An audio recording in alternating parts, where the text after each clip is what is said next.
Good morning बच्चों।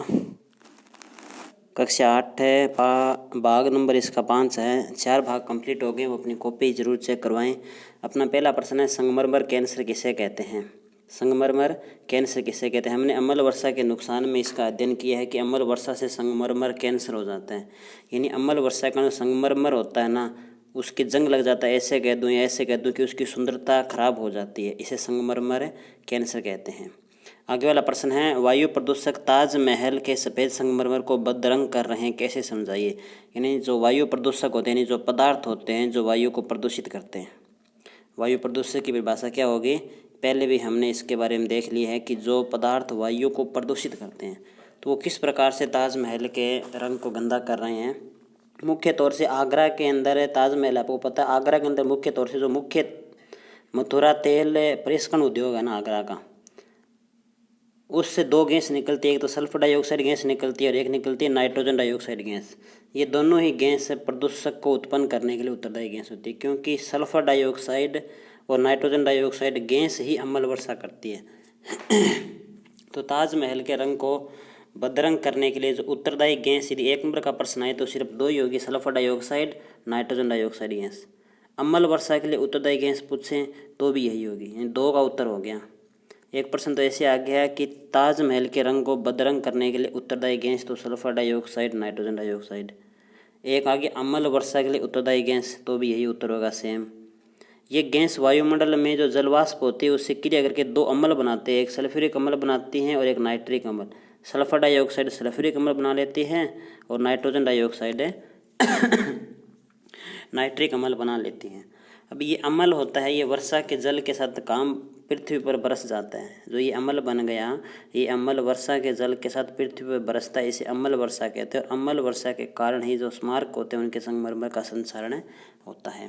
ताजमहल के बारे में एक प्रश्न और हमसे आता है, वो लिखा हुआ है नीचे कि प्रदूषण के लिए सर्वोच्च न्यायालय द्वारा क्या निर्देश दिए गए। या तो ऐसे आ सकता है, या मैंने दूसरा प्रश्न लिख रखा है कि ताजमहल को सुरक्षित रखने के सर्वोच्च न्यायालय द्वारा क्या निर्देश दिए गए। ताजमहल को सुरक्षित रखने के लिए क्या निर्देश दिए गए। या तो प्रदूषण के लिए हो जाए कि सर्वोच्च न्यायालय ने क्या निर्देश दिए, या प्रश्न आ जाए कि ताजमहल को सुरक्षित रखने के लिए सर्वोच्च न्यायालय ने क्या निर्देश दिए। तो माननीय सर्वोच्च न्यायालय ने द्वारा उद्योगों को CNG और LPG जैसे स्वच्छ ईंधनों का उपयोग करने के आदेश दिए गए, क्योंकि प्रदूषण रहित ईंधन होते हैं CNG और LPG। LPG जो हम घरों में यूज करते हैं वो है। इसके अतिरिक्त ताज के क्षेत्र, ताजमहल का जो क्षेत्र है ना, उसमें मोटर वाहनों को शीशा रहित पेट्रोल का उपयोग करने के आदेश दिए गए हैं। मोटर वाहन को शीशा रहित पेट्रोल के उपयोग करने के आदेश दिए गए हैं। आगे क्वेश्चन नंबर 4 है अपना, वायुमंडल में CO2 की मात्रा कैसे बढ़ती है और इसका हादिके कैसे हो जाता है। यानी CO2 की मात्रा बढ़ती कैसे है। बच्चों हम जानते हैं कि CO2 वायु का एक घटक है, वायु का एक घटक वायुमंडल में CO2 उपस्थित होती हैं, परंतु यदि वायु में इस CO2 की अधिकता हो जाती है ना, तो ये प्रदूषक की भांति कार्य करती है। वैसे CO2 प्रदूषक नहीं है, हम श्वसन में CO2 को बाहर निकालते हैं, पेड़ पौधे भी श्वसन में CO2 को बाहर निकालते हैं, लेकिन CO2 यदि अधिक हो जाए तो यह प्रदूषक की भांति कार्य करती हैं। एक और मानवीय कारणों के कारण CO2 वातावरण में बढ़ रही है, और दूसरी ओर पेड़ पौधों के काटने से CO2 की मात्रा में बढ़ोतरी हो रही है। क्योंकि पेड़ पौधों को काटने से क्यों बढ़ोतरी हो रही है, क्योंकि पेड़ पौधे तो CO2 को लेते हैं, जब भोजन बनाते हैं ना तब पेड़ पौधे CO2 को लेते हैं, और जब पेड़ पौधे काटेंगे तो CO2 लेने वाला कौन होगा। लिखा हुआ ना, क्योंकि पौधे प्रकाश संश्लेषण के लिए वायुमंडल से CO2 का उपयोग करते हैं। यानी प्रकाश संश्लेषण का मतलब भोजन बनाते हैं तब वायुमंडल से CO2 पौधे लेते हैं, और पौधे यदि CO2 ले लेंगे तो CO2 की मात्रा कम हो जाएगी। लेकिन हम क्या कर रहे हैं, पौधों को काट रहे हैं। ये CO2 करती क्या है, ये CO2 क्या करते हैं, इस प्रकार से एक परत बना लेती है।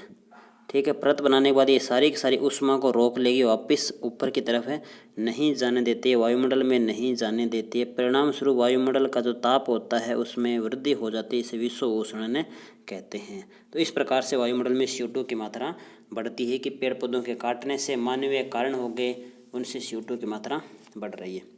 आगे वन महोत्सव क्या है, यानी जब वर्षा ऋतु आती है, वर्षा ऋतु में से जून जुलाई अगस्त और सितंबर के महीने में सर्वाधिक वर्षा तो अगस्त में होती है। जून जुलाई अगस्त सितंबर का महीना वर्षा ऋतु के अंदर माना जाता है। तो इस वर्षा ऋतु में क्या करते हैं कि बहुत सारे पौधे लगाए जाते हैं एक उत्सव के तौर पर, क्योंकि जब वर्षा ऋतु आएगी तो उन पौधों को पानी मिल जाएगा तो वो लग जाएगा, लगने के बाद वो मुरझाएंगे नहीं, ख़त्म नहीं होंगे। तो वर्षा ऋतु में एक उत्सव के रूप में पेड़ पौधों को लगाना वन महोत्सव होता है। हम भी पेड़ पौधे लगा सकते हैं।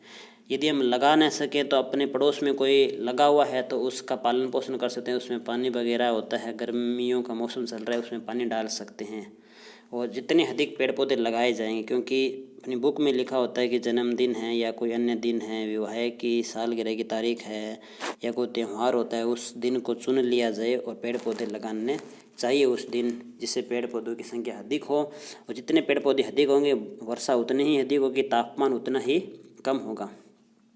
और ये लेसन साथ साथ में याद करते रहना। अपने 2 लेसन कंप्लीट होने को आए हैं और जिन्होंने अभी तक एक भी लेसन कंप्लीट नहीं करवाया तो वो विशेष तौर से गौर करें, फिर वरना उनको पर्सनल एसएमएस करना पड़ेगा मेरे को कॉपी चेक करवाने के लिए, क्योंकि वो कॉपी चेक नहीं करवा रहे हैं। कुछ एक है तो 3-4 बच्चे हैं जो करवा नहीं रहे हैं कॉपी, बाकी लगभग ने कॉपी अपनी चेक करवा दी हैं। जिन्होंने एक भी पर्सन की कॉपी चेक नहीं करवाई ना, उनको मैं पर्सनल एसएमएस करूँगा कि अपनी कॉपी चेक करवाएं, तो वो ज़रूर करवाएं कॉपी चेक इस वीडियो को देखने के बाद। धन्यवाद।